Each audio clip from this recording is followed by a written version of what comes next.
All right, if you are a real estate agent and you are looking to grow your business in this tough market, well, Instagram can definitely be a great tool for you. And in this video, I'm going to teach you all the techniques I am using right now to get free leads on Instagram without spending a dime. You might be asking, who is this guy? Who is Chris Colgan? Well, I have been doing real estate for over 20 years and I have sold close to $1 billion in real estate. And I have blown up 2 Instagram accounts, one a sneaker account that I took from 0 to over 100,000 followers. And I have had celebrities, other representatives like Drake to J Balvin to DJ Khaled reach out to me. And I have grown my local real estate Instagram from 0 to 20,000 followers in a little over 2 months. And I am getting free leads daily due to this process that I am going to show you in this video. So I'm going to teach you how to do Instagram from start to finish and what to post and how to do it daily. So let's get right into it. All right, so you might be asking yourself, why Instagram over a TikTok or a Facebook or over YouTube Shorts? My favorite platform to use is Instagram. I feel like it has the most clout, and it is also owned by Facebook, and they are putting a ton of emphasis into it. And it is also widely popular with people in their age bracket of like 25 to 45, all the way up to 55. A lot of your first-time home buyers or your move-up buyers, and they use it daily. I think the average user time is like over an hour a day, where I feel like TikTok is kind of hit or miss, right? You can either go viral, or then you go from getting like 100 to 200 views a day. And that is why I prefer Instagram. And to me, Instagram makes it a little bit easier to use, and they make it a little bit more predictable if you use it consistently. And that is something that I am definitely going to talk about. So who is your target audience? I really want you to write down and create what is called an avatar. What is an avatar, right? Like my buddy used to be in radio, and he used to tell me, you know what, when I was on the radio, I would think about who is my average listener, and I would picture them. And he even named them, and he told me I would think of a guy, he's frustrated, he's driving home, he's sitting in the long commute, and he just wants to hear some music and maybe a joke or two. And that's kind of what he developed. So your average avatar for Instagram should be, you know what, someone maybe in their 20s or 30s, and they're thinking about buying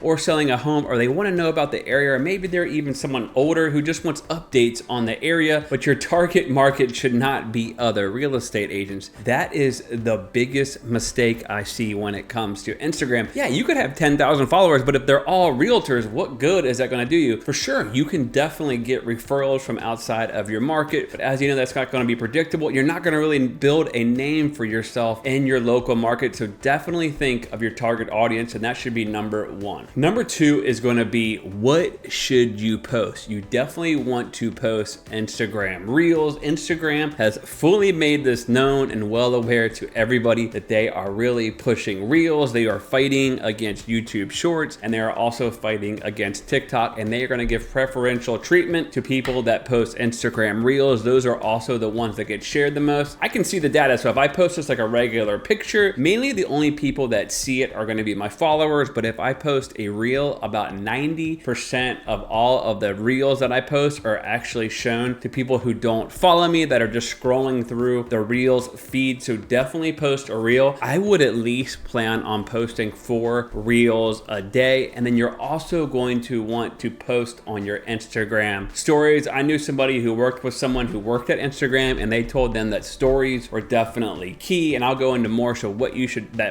post on your stories, and then also mix in some other types of posts, like, hey, you know what, maybe a picture of you out selling, or a client testimonial, or maybe if you go visit a brand new coffee shop, post something like that that's really catering to your local area. Or if you list a house with a crazy kitchen, you want to post something like that on your main feed. All right, so what to post on your actual feed, or maybe like the picture part? You want to do some learning about you. So if you're into going to the gym or cooking or whatever, maybe post a picture about you and kind of just give an update on yourself and say, hey, you know what, I love going to the gym, just taking a break between selling houses. Also, you want to do success stories, right? So if you have a closing, you get a good picture with you, and also just tell a story with that. So you might want to say, hey, just closed on this new house with my first time home buyers. We looked for 6 months, but we finally found them the perfect dream home. Obviously get their permission. Then you want to post local news events. I posted a local news story that got 26,000 shares on my Instagram, meaning 26,000 people in my local market shared this one post. post, which is just completely incredible to me. I mean, I couldn't even imagine how much money it would be to even share that like as a direct mail or whatever.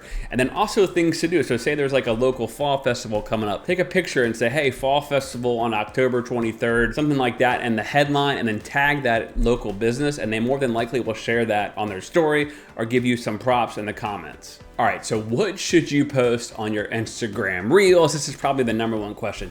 The biggest thing you don't want to do is you don't want to say, hey, these are the top 3 things that I think people should look for on a home inspection, or these are the 5 tips you need to know about new construction. The average person is not going to care about that, nor are they more than likely to even be in that point in their life. What you're going to do is talk about the local neighborhood or the area. So one of the things that I'll do is I'll say, Haymarket, Virginia, average sales price $800,000. That will be the caption, and I'll show a bunch of quick hitting shots of Haymarket. And you know what? Half the comments will be, Haymarket is one of the best towns ever, I love it, or Haymarket is so boring, there's nothing to do. But you know what? As long as nobody's out of bounds, I don't really care what they say, because the more they comment and the more they post, the better the algorithm is going to love it. And you want to make them very quick hitting. I would start to get into the habit every day of looking at all the reels that are trending and popping off at the moment, and that will really show you what type of techniques people are using. People that are really good in my area are people that like to go to restaurants or people that like to go to hiking. I typically will look at their pages and I'll see what they're doing, and I'll try to copy their style for real estate. And then you want to also talk about like restaurants, wineries, new places to go. So if there's a new store going or a new winery opening up, maybe you go by and you show 10 quick hitting like videos. You just kind of go around like this and you say, you know, this winery just opened up, I love their new wine or whatever. But keep in mind, you only want to keep this thing 15 to 20 seconds. Also, I would recommend, if you can, to try to use drone footage. Just keep in mind, if you do buy a drone, you have to be licensed by the FAA, or whoever flies it for you has to be licensed by the FAA. So definitely keep that in mind.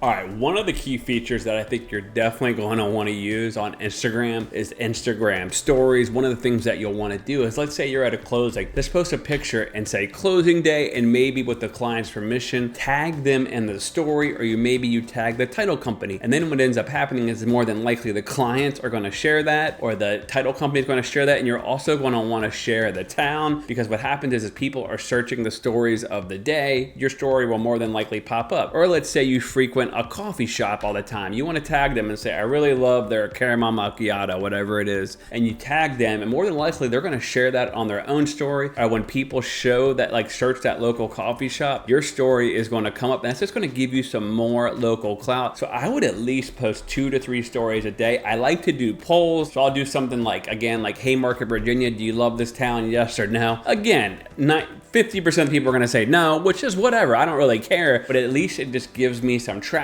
It helps my story blow up. And I've seen where I've done polls, they get a lot more traction than ones that without it. So definitely keep that in mind. But like I said, if you're at a certain location, definitely do that. And don't make the stories more than like 5 to 7 seconds. Definitely just keep them very quick. Another thing that you're going to really want to learn is a new feature that Instagram kind of just came out within the last year or two. And I've used this a lot more on my sneaker page. I haven't done it too much with my real estate one, is collab. So the local photographer here that I use, a lot of times he'll invite me to a collab, and then we'll do a collab together, and he'll get credit and I'll get credit for the post, and it'll show all the nice pictures. But let's just say you know a local business that does a really great job. You want to go to them and say, hey, you know what? I come to this coffee shop all the time. I want to post about it and do a story about it. What if we do like a collab? If you like the content that I create, can you share it on your page as well? And then when you go to tag them in the post, you actually hit invite collaborator, and then it'll allow them to be a part of it. Or maybe even your real estate office. Say your real estate office has a ton of followers, you want to pick up on that. So ask whoever's running that page to let you collaborate with them, and you can actually have 2 other collaborators. So say you and another agent have a listing, or you and the videographer, or whoever. But like I said, I think the key ones will be local businesses, like local small businesses, because that way you'll be able to pick up some of their followers, they can pick up some of your followers, and you guys are collaborating together. But I think this is going to be something that Instagram is going to push more and more, and I have seen some of the collabs that are out there, and they are getting a lot more traffic than ones that don't have a collab. All right, so let's talk about the biggest mistakes that I see people make on Instagram, especially when it comes to getting leads and posting. You have to post every day. I know that sounds very daunting, but trust me, it's really easy. I run 2 full-time accounts and and I sell houses every day, and I train agents like this channel. So definitely subscribe, by the way. You want to post every day, at least something once a day. The more you post, the more you bring people to the page, and the more Instagram loves you. The other thing, like I said earlier in this video, is you don't want to just cater to realtors and like just, you know what, like at the end of the day, like who are you looking for? You're looking for consumers who might want to buy or sell. Are you looking to get that name recognition? The other mistake that I see people make is they don't check their other or their spam box, and what ends up happening is they end up getting leads. The lead turns to a week old, and then the person moves on and forgets about them. So always check that pretty much all the time. And another thing that drives me literally insane is don't try to be funny if you're not funny. Like I can be funny with my family or a group of friends or my wife or whoever, but like just trying to be online and dance or do something funny, I really think that can come off hokey, and you're either gonna get made fun of or it's just gonna look like, you know, not professional. So if you're not a funny person, don't try to be funny on there. Just be yourself at the end of the day. But trying to be funny or like rap or do whatever in the video, unless you're a really good rapper, is just not gonna make a lot of sense. So definitely